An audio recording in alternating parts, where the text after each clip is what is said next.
Welcome to Marketplace Finds, where we show off some crazy and interesting cars for sale, judge what we think of the price, then order it in our tier list. It's just one of those days. We've seen plenty of vehicles that have been converted into off-road machines when they shouldn't have been, but I hate to say it, this 1992 Mazda Miata actually seems halfway decent. It's sitting higher than your cousin, who just discovered Delta 8, riding on chunky mud tyres that wouldn't look out of place on a Wrangler, along with a spare sitting on the roof. There's a smokestack out the back for added flair, and it's even got a winch so you can pull your pride out of a ditch after you bury it in an Arby's drive-thru. Under the hood of this rallycross lawnmower is the 1.6 that has awesomely been turboed. There's some creative charge piping that attaches to what can only be described as the classic Home Depot snorkel special, but hey, it's running, and that's more than most project cars can say. Despite the outside, the interior is actually somewhat clean, revealing a somehow non-cracked dash, a manual gearbox, and even a CB radio for yelling copy that to absolutely no one. It really just needs a quick hoover and it'd be mint. Despite all the questionable decisions here, I feel like this isn't some poser Miata trying to be pretty at a car meet, but built to get dirty, break stuff, and come back with a new dent and a better story. The seller wants $7,500, and honestly, for a turboed, trail-ready Miata with a clean title and a big personality, that's not the worst deal out there. You know that guy who quotes Deadpool in everyday conversation, thinks being annoying is a personality, and drinks Monster out of a gas station goblet? This is his Chariot. It's a 2015 Chevrolet Camaro with a banner in the windshield that says maximum effort, or as we like to call it, minimum taste. The hood features Deadpool slathered in blood, like he just got into a knife fight, with a ketchup packet that had sat out in the sun. Both sides of the car are plastered with fake bullet holes and Deadpool one-liners like carpool, which if that doesn't solidify that the owner of this owns a katana and refers to himself as random, well, the rear end of the car will, because this is where the real crime kicks in, as we've got a huge rear window banner that reads honk if you heart DP, which I'm sure all the parents at the school pickup appreciate. There's no interior or engine pictures, and I'm going to guess the latter was because of course it's got the V6 engine. I swear we are yet to find a cosplay car like this that actually has a V8 engine or even a manual gearbox. The seller is looking for $10,000, and as it's sitting at around 114,000 miles, it really isn't the worst price in the world, but it still gets a clown sticker, presenting the most expensive way to legally kiss pavement. This is a 2007 Chevrolet Tahoe that has had an absolutely insane amount of modifications, turning it into a low-slung piece of rolling temptation that costs more than your first house and has fewer usable seats than your cousin's Polaris. The body has been shaved smoother than a swimmer on PEDs, with an absolutely beautiful metallic grey paint job that is shinier than my future. Extensive bodywork has cleanly been done all over with shaved door handles and wheel wells to tuck the giant 28-inch chrome manhole covers. Nestled into this mechanical dominatrix is a fully built 6.2 Camaro SS motor with only 7,500 miles, with great modifications like cams, header, and a sniper intake. Unfortunately,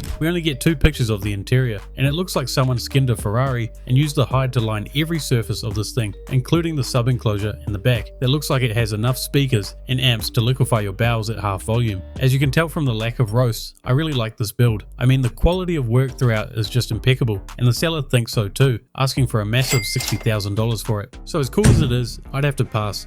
At first glance, this car looks like a second-gen Camaro that got shrunk in the dryer, flattened with an iron, and then dipped in candy blue trauma, and that would be because it's a 1976 Volkswagen chassis wearing a Camaro costume, like it got lost on the way to a Comic-Con for confused gearheads. Every panel of this thing is hand-laid fiberglass, meaning no real Camaros were harmed in the making of this monstrosity, and I really do have to admit the skill and effort that went into making it is super impressive. I just don't get why they did it in the first place, considering it does look close to a Z28 if your eyesight is struggling. Moving into the interior, it's the kind of minimalist setup you'd expect from a fiberglass coffin with seats, but it does all look tidy and comfortable, as long as you don't mind not being able to adjust your seat. Opening up the back, it's got a 2,300cc air-cooled VW flat 4, making a claimed 230 horsepower. That's claimed in the same way that herbal tea claims to cure depression, but if those dual carbs and polished everything under the deck lid are legit, this thing might actually scoot harder than most boomers' actual Camaros ever did. Now, for the asking price of $19,500, you could buy a real Camaro or a real Beetle, or a therapy session to unpack why you'd want to combine the two in the first place. But if you want to own the only car that makes Corvette guys uncomfortable and makes VW fans cry, this is it. Give me a hell yeah! Meet the unholy union of British class and Texas drag strip chaos. The 1989 Jaguar XJS, aptly nicknamed the Jaguar. That's right, someone looked at a refined Grand Tourer built for silk suits and wine glasses and decided it needed a blower poking out the hood like it's trying to inhale small children. This started life as a V12 Jaguar, a car built for sipping single malt and judging your neighbours. But now it's rocking a 383 stroker with a giant supercharger that looks like it was lifted off a top fuel funny car. It's backed by a turbo 400 trans and a Dana 44 rear end, because of course, if you're going to blow up a Jag, you might as well use American muscle car parts while you're at it. The paint's so spicy, Taco Bell just offered it a partnership, but has started to get more faded than your cousin on 420. As you'd expect, the interior's been stripped like a chop shop special with wires dangling out like an old Christmas display, but at least you get some sick weight reduction. The seller is after $7,200, which in all honesty seems like a great price considering the running gear is worth more than that. Get her done. If you've ever stared at a Volkswagen Beetle and thought, yeah, but what if it could haul the smallest amount of lumber or dirt in the world? Well, this might just be the build you're after. What you're looking at is a 2003 Volkswagen Beetle that's been subjected to a surgical procedure so drastic it would make Dr. Frankenstein blush. Its usual hatchback build has been replaced with a custom bed, some modified body panels, a roof rack, and quite possibly the world's smallest side steps. In all honesty, the conversion has been done super well, and the bodywork practically looks factory, unlike some of the previous ones we've seen that look like someone used a chainsaw to cut it. I still don't really get why you do it to a Beetle of all things. Inside, we've got plaid seats, because every custom Beetle truck needs at least one weird Scottish uncle vibe. The blue paint theme continues across the dash and trim, because subtlety was clearly thrown in the same dumpster as the rear seats. Now I do have to be clear, this car's not actually for sale, it's just a sales pitch, with the seller stating, this build is what you get for $7,500 and supplying your Beetle. For that much, I'd rather just buy my uncle's rotted out Ford Ranger, because even though it's got holes in the floor, it's a lot more bang for your buck than this is. Next up we have what quite possibly might be the loudest truck you've ever seen without even starting the engine. It's a 1995 Silverado that's got enough bright colours to make a kindergarten wall look underdecorated. The paint job looks like a pack of highlighters got into a fight with a bag of Skittles and everyone won. There's flames, gradients, tribal graphics, geometric bolts. It's a full buffet of turn of the century custom truck styling, and weirdly, it all kind of works. Usually I hate this style of paintwork, but man, they just did this one right. And even the quality of the work seems to be super high, like it was painted recently. Inside it continues the clean theme with a fully, and I mean fully reupholstered cloth interior, including the dash, door panels and seats. Under the hood is a clean 5.7 V8 that's sticking to stock power, but with 42,000 miles on it, it's still got decades of cruise nights ahead. The seller is looking for $23,000, which is steep, but for the amount of hours of work that went into it, it's going to cost you a lot more money to recreate something close to it.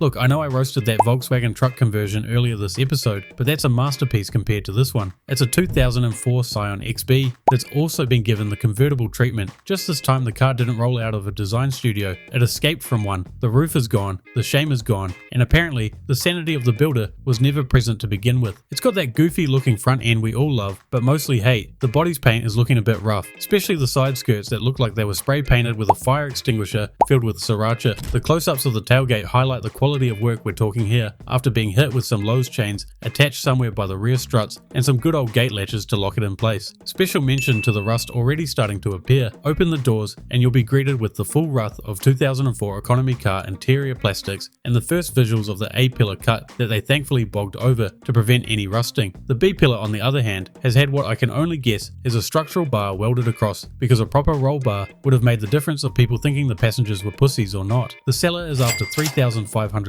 so if you're after a car that makes kids ask their mum, is that car okay? It can be all yours. If a serial killer ever decided to start a glamping YouTube channel, this is what they would be driving. It's a 1966 Mercedes-Benz Swiss Army radio truck that's gone from broadcasting Cold War Morse code to broadcasting how severely off-grid your lifestyle is. It's matte black, built like a toaster oven crossed with a tank, and has more floodlights than a prison yard, which is fitting, because this whole rig looks like it should be parked in a documentary about missing hitchhikers. There's a hatchet and knife attached to the door for quick access, and a shovel and fire axe down the side for camp cleanup, if you get what I mean. Stepping inside, you're greeted with diamond plate walls, a microwave, a bed, and a perfectly carved shotgun cutout in the wall, because nothing says cozy camper vibes quite like that. Joking aside, it is quite an awesome setup, and all runs off of a big solar power setup on the roof. The unpictured engine, which I have no clue what it's got, has apparently been upgraded to fuel injection, so that's a bonus, as you might be able to hit 35 miles per hour now. The seller is after $25,000, and I know they don't make them like they used to, but I'd still be looking for something from the 80s or 90s for that price. Next up, we have Chevy's attempt to combine muscle car heritage with full-time Uber driver practicality. It's a 2006 Chevrolet Impala SS.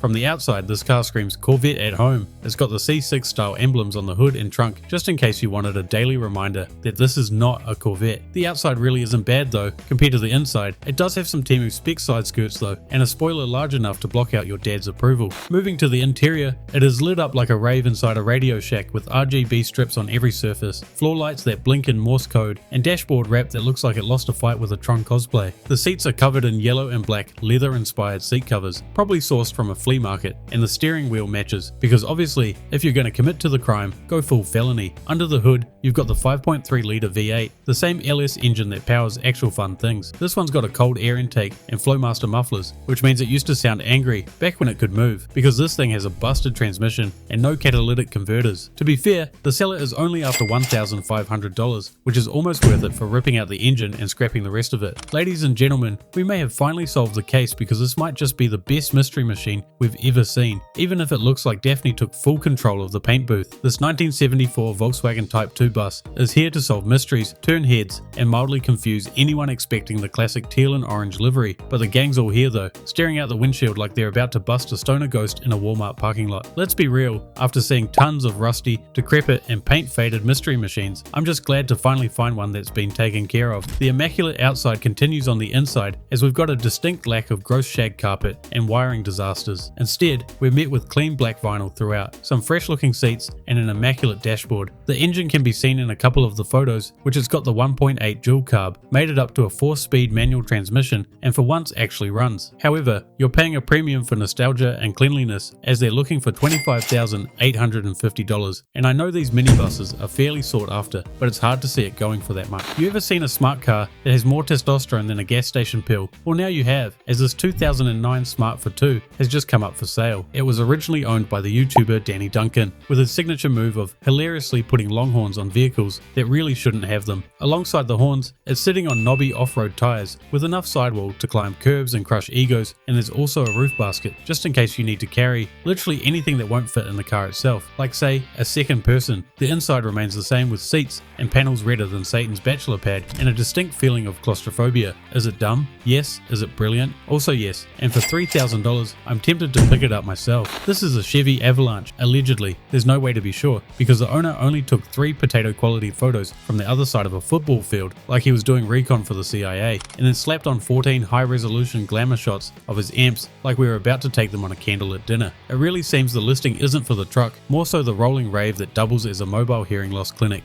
The backseat's been fully gutted and replaced with the cyberpunk grade amplifier grid that looks like a meth lab designed by Elon Musk. There's purple and blue power cables that are braided with more care than a horse girl's ponytail, and there are more distribution blocks than your local power station. The seller says there's over $20,000 just in music modifications alone, and I believe them, and also never trust any financial advice from them. They did put $20,000 as the asking price, which might sound like a lot, until you realize you'll get most of that back from the copper and one man's broken dream of winning a trophy shaped like a speaker. Otherwise, the seller was very interested in trades, so if you've got a diesel to trade and no desire to hear birds ever again, congratulations, this is for you. Here's how the final tier list ended up. Let us know what we got right, what we got wrong, if there's anything you change around. Otherwise, thanks for watching, make sure to like and subscribe, and I'll see you guys in the next episode.